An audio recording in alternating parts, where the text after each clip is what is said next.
लेकिन देखिए भारत में क्या हो रहा है। भारत में करगिल से आज भी तस्वीरें आई हैं जहां खमनेई के समर्थन में प्रदर्शन हो रहा है।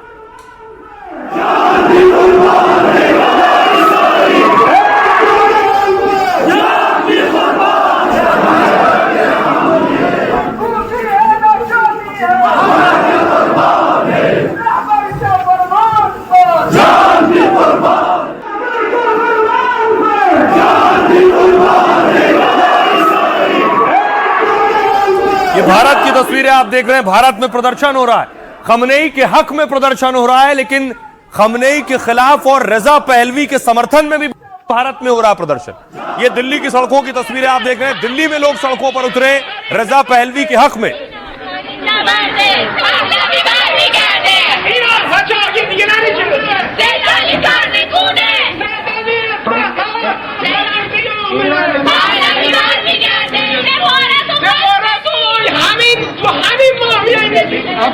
ये जो प्रदर्शन देखिए दिल्ली में हो रहा है, ईरान का नया झंडा ये प्रदर्शनकारी लिए हुए हैं, लेकिन बहुत से लोग जो फंसे हैं ईरान में, उनके परिवारों की आंखों में आंसू हैं।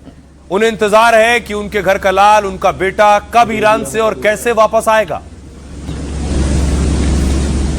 मैं जल्दी आऊंगा बोलता था।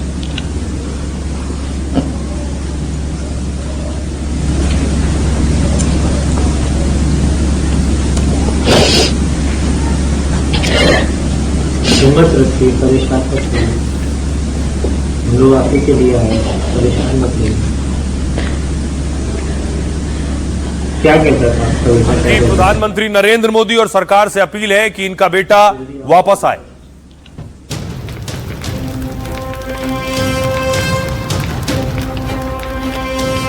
एक तरफ ईरान हिंसा और प्रदर्शन की आग में जल रहा है और दूसरी तरफ ट्रंप और खमनेई जानलेवा धमकियों के तीर चला रहे हैं।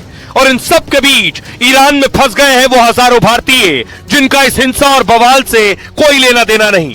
संकट में फंसे सैकड़ों छात्र और उनके परिवार अब मोदी से गुहार लगा रहे हैं और अपील कर रहे हैं, जैसे हर मुसीबत में मोदी ने विदेशों से भारतीयों को बचाया और एयरलिफ्ट कर वापस लाए, वैसे ही ईरान से भी भारतीयों की सलामत वापसी कराएं। जो सिटीजन जिस कंट्री के होते हैं उस कंट्री का ये रिस्पॉन्सिबिलिटी बनती है कि अपने सिटीजन्स को प्रोटेक्ट करें। अब हमारी रिक्वेस्ट है उनको यहाँ पे आप लिफ्ट कीजिए। तो परिवार कह रहे हैं कि वापस लाया जाए। देखिए जरा ईरान में जो भारतीय हैं वो क्या करते हैं, उन्हें लाया जाएगा। भारत के करीब 10,000 लोग ईरान में फंसे हुए हैं। इनमें सबसे ज्यादा संख्या भारत से गए छात्रों की है। भारत सरकार ने भारतीयों से तुरंत ईरान छोड़ने को कहा है, लेकिन बड़ी संख्या में फंसे भारतीय निकल नहीं पा रहे हैं। ईरान में विदेशी छात्रों को पासपोर्ट यूनिवर्सिटी में जमा करना होता है। जब छात्र वापस अपने देश जाना चाहते हैं तब पासपोर्ट मिलता है। इमरजेंसी में कई यूनिवर्सिटी तुरंत पासपोर्ट वापस नहीं कर रही। ईरान छोड़ने के लिए छात्रों को एग्जिट वीजा की जरूरत होती है। परीक्षा टल गई है तो कई यूनिवर्सिटी एग्जिट वीजा के लिए तैयार नहीं। इस वजह से भी हजारों भारतीय छात्र ईरान में फंसे हुए। ईरान से वापसी के लिए बहुत सीमित उड़ानें हैं और हालात बिगड़े तो टिकट भी आसमान पर है। ईरान से भारत आने में पहले 25 से 30 हजार रुपए लगते थे, अब फ्लाइट की टिकट 1.5 लाख रुपए तक पहुंच गई। इंटरनेट बंद होने से लोग परिवार से संपर्क नहीं कर पा रहे हैं और इस वजह से वो भारत से पैसे भी नहीं मंगवा पा रहे हैं जो ईरान में फंसे हैं और भारतीय दूतावास से संपर्क करने में भी दिक्कतें पेश आ रही।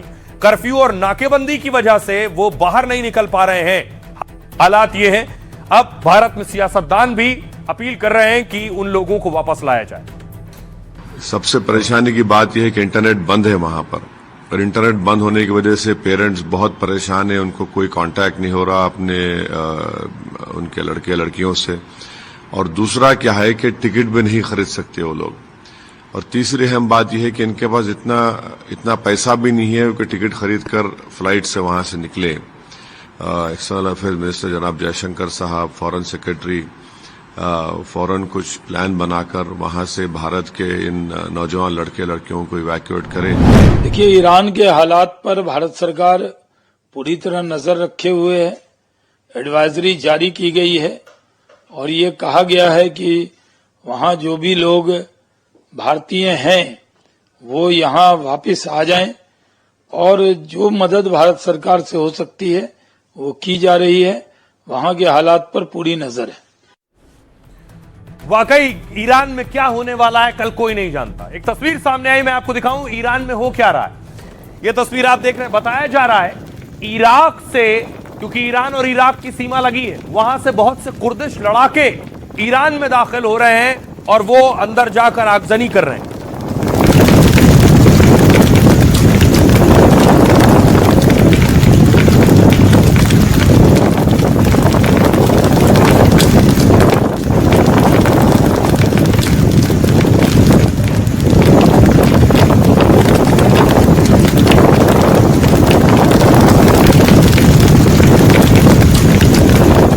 अब सवाल यह है कि ये लोग बाहर से आए जो ईरान में आग लगा रहे हैं, ईरान के हैं, किसी ने भेजा है, किसी की शय पर कर रहे हैं। लेकिन अमेरिका ने अपने युद्धपोत को आगे बढ़ा दिया है। युद्धपोत समंदर में आगे बढ़ते ही दुनिया में हलचल मच गई। अब्राहम लिंकन वॉरशिप कैरियर आगे बढ़ाया जा चुका है, यानी ईरान की तरफ बढ़ रहा है।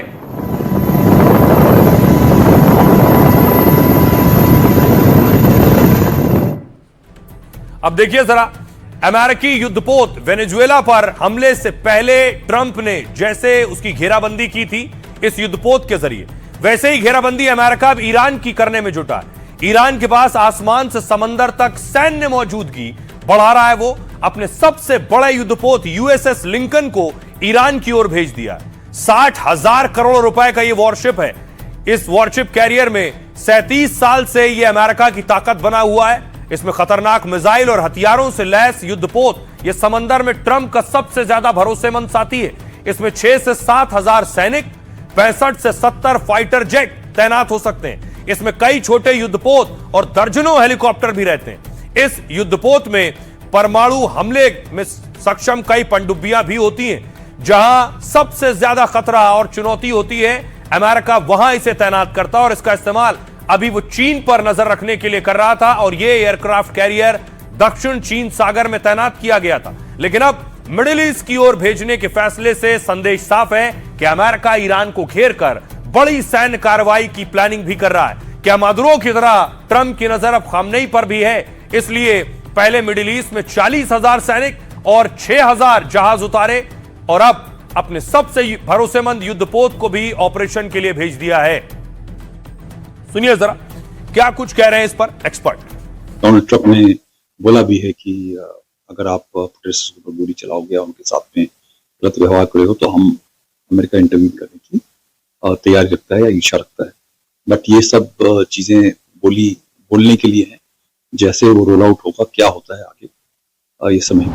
यूएस और उनकी एलाई की एक तबीयत बनी है कि एकदम से आप किसी मुल्क की चढ़ाई करें, वहां के डेमोक्रेटिक लीडरशिप को उतार दें या हाईजैक करें। आप देख लीजिए वेनेजुएला के प्रेसिडेंट को कैसे रातों रात उनको कैसे हाईजैक किया।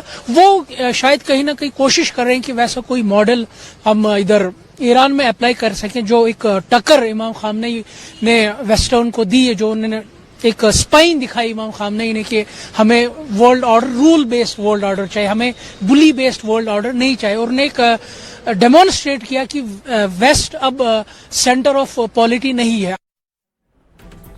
लेकिन ये आराम से, आसानी से हालात काबू में नहीं आने वाले। ट्रंप ने अपना युद्धपोत रवाना कर दिया है, तो देखिए ईरान क्या कह रहा है। ईरान कह रहा है ट्रंप पर जो हमला हुआ था, वो कह रहा है पिछली बार तो बच गए थे लेकिन इस बार नहीं बचोगे। ईरान का ये कहना सवाल खड़े कर रहा है, क्या तब भी जब ट्रंप पर हमला हुआ था इसमें भी ईरान का हाथ था? Take a look at what happened.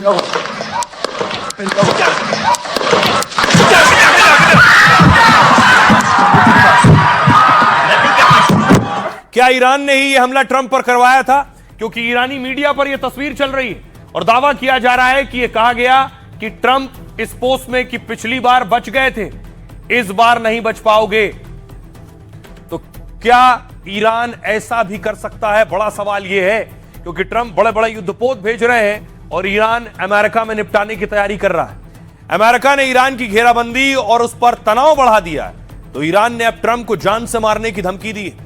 Iran के सरकारी टीवी चैनल से ट्रंप को यह धमकी मिली है। इसमें 2024 में ट्रंप पर हुए जानलेवा हमले की तस्वीर दिखाई गई और ट्रंप को चेतावनी दी गई है कि इस बार निशाना चूकेगा नहीं। दरअसल 2024 में एक रैली के दौरान ट्रंप पर फायरिंग हुई। तब गोली ट्रंप के कान को छूते हुए निकल गई और बाल बाल बचे।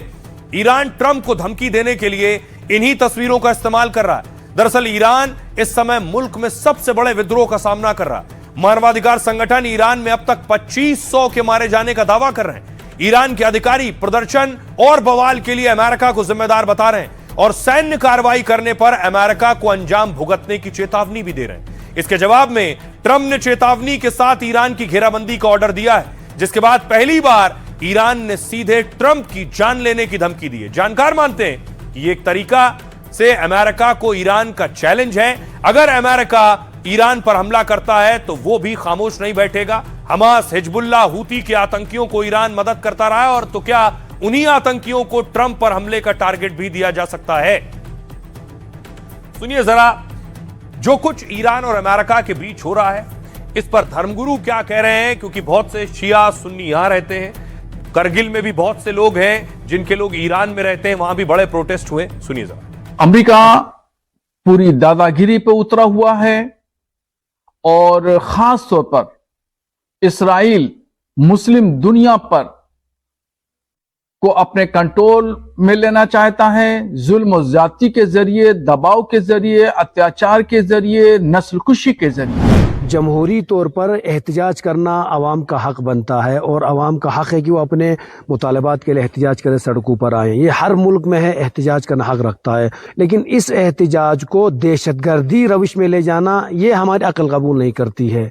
एहतजाज ईरानियों का हक था, लेकिन एहतजाज के आड़ में आकर वहाँ पर मसाजिद जलाई जा रही हैं, रोज़े जलाए जा रहे हैं और वहाँ पर कुरान जलाया जा रहा है, लाइब्रेरियाँ जलाई जा रही हैं। तो इससे ये बात समझ में आ जाती है कि ये एहतजाज एक सिर्फ एक बहाना था, असल मकसद कुछ और था। अब देखिए आज की एक और बड़ी खबर है। पाकिस्तान जो ट्रंप ट्रंप ट्रंप करता रहता है हर वक्त, उसे बहुत बड़ा झटका लगा है। पाकिस्तान की नो एंट्री हो गई है। अमेरिका में पाकिस्तानी बैन हो गए हैं।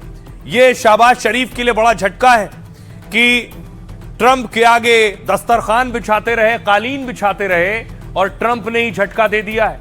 अगली तस्वीर मैं आपको दिखाऊं, वो तस्वीर सबसे ज्यादा छाई रही जब यह मुलाकात हो रही थी। शहबाज शरीफ और मुनीर को देखकर ऐसा लग रहा था कि कब से सब्र कर रहे थे और ख्वाब देख रहे थे कि कभी तो मुलाकात होगी ट्रंप से। यह तस्वीर ऐसी थी, फूले नहीं समा रहे थे खुशी से, चाहे वो शहबाज शरीफ हो या फिर असीम मुनीर हो।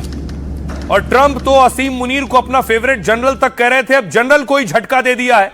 शहबाज शरीफ ने हदें पार करते हुए ट्रंप को वहीं नोबेल पुरस्कार का ऐलान कर दिया था। Today again I would like to nominate this great president for Nobel Peace Prize because I genuinely feel that he is the most genuine and most wonderful candidate for peace prize. उन्हीं को भी मुंह पर हाथ लगाना पड़ा। Not only peace in South Asia, saved millions of people, their lives, and today here in Sharm el Sheikh, achieving peace in अब हुआ ये, इतनी तारीफ के बाद भी अमेरिका ने पाकिस्तान पर बैन लगा दिया है।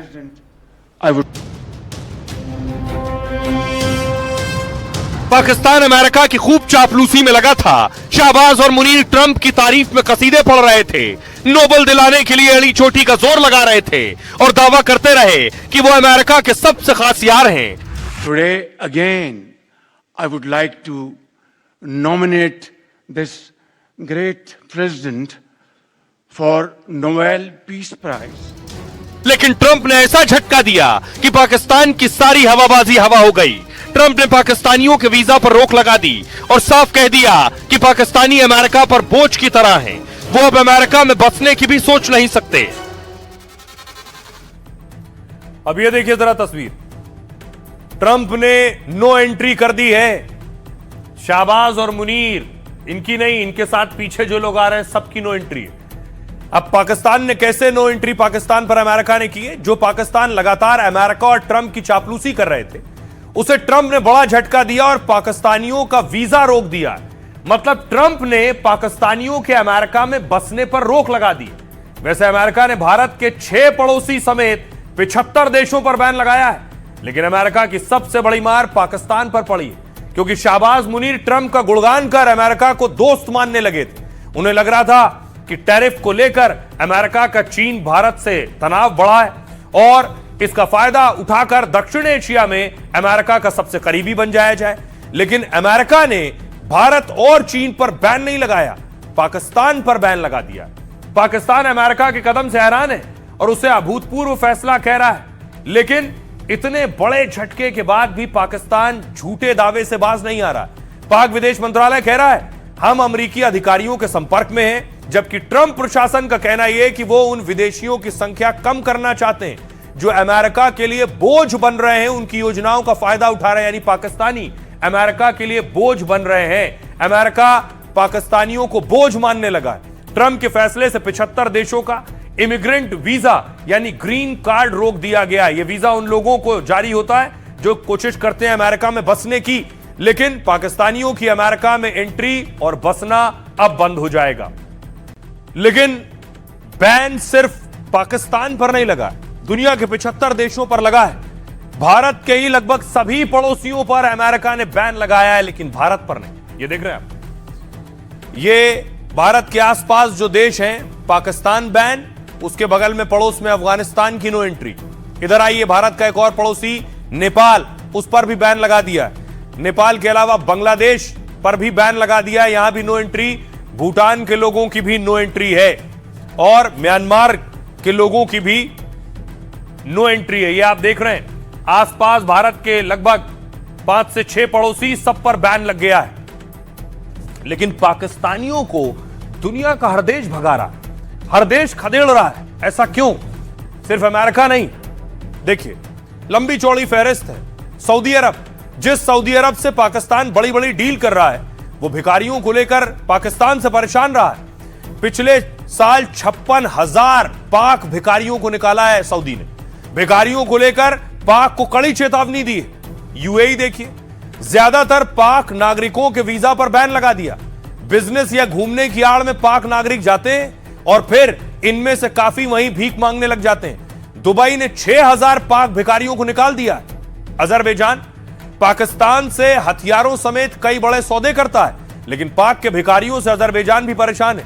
पिछले साल 2500 पाक भिखारियों को निकाल दिया।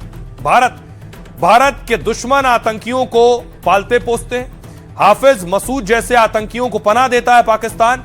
आतंकियों की घुसपैठ कराकर हिंसा फैलाता है। पहलगाम हमले के बाद भारत ने रिश्ते खत्म किए और भारत ने भी खदेड़ दिया था। आपको याद होगा, पहलगाम के बाद सबको वापस भेजा गया था। अमेरिका पाकिस्तान की चीन से बढ़ती नजदीकी से परेशान है। पहले पाक ज्यादातर हथियार अमेरिका से खरीदता था, अब वो चीन और मुस्लिम देशों से डील कर रहा है। कई मुस्लिम देशों से पाक की करीबी ट्रंप को पसंद नहीं है। इजराइल देखिए जरा, पाक ने कई बार गाजा और फिलिस्तीन का समर्थन किया है। पाकिस्तानी आतंकियों ने हमास के समर्थन में रैली की। इजराइल मोदी और ट्रंप को सबसे अच्छा दोस्त मानता है और पाक को आतंकी समर्थक और अपना विरोधी मानता है। रूस पुतिन मोदी के सबसे अच्छे दोस्त और साझेदार है। भारत के खिलाफ पाक की साजिश का विरोध करता है। पाकिस्तान जिस तरह ट्रंप की चापलूसी में लगा हुआ है, शाहबाज का वो रुख भी पुतिन को बिल्कुल पसंद नहीं है। सुनिए जरा विदेश मामलों के जानकार क्या कह रहे हैं। पाकिस्तान की जो रियल एक्सपर्टाइज है वो आतंकवाद है। पाकिस्तान की सेना ने इसमें बहुत परफेक्शन कर रखा है। पूरी दुनिया में इस समय जहां भी आतंकवाद होता है उसके पीछे पाकिस्तान का हाथ होता है। लोग बॉर्डर मिलता है ईरान से, डायरेक्ट ईरान गए थे या कहीं से पाकिस्तान के अंदर इंटर किए गए थे, या पहले अफगानिस्तान गए, अफगानिस्तान से वहाँ पे आए, और या फिर उसके अलावा ये भी हो सकता है कि दुबई से या किसी तीसरी जगह पे भेजे गए हों, वहाँ से आए ताकि शुबह ना हो। और इनको फिर ये भी था कि ये लोग जितने भी थे इनको काफ़ी बड़ी समय से ट्रेनिंग मिल रही थी।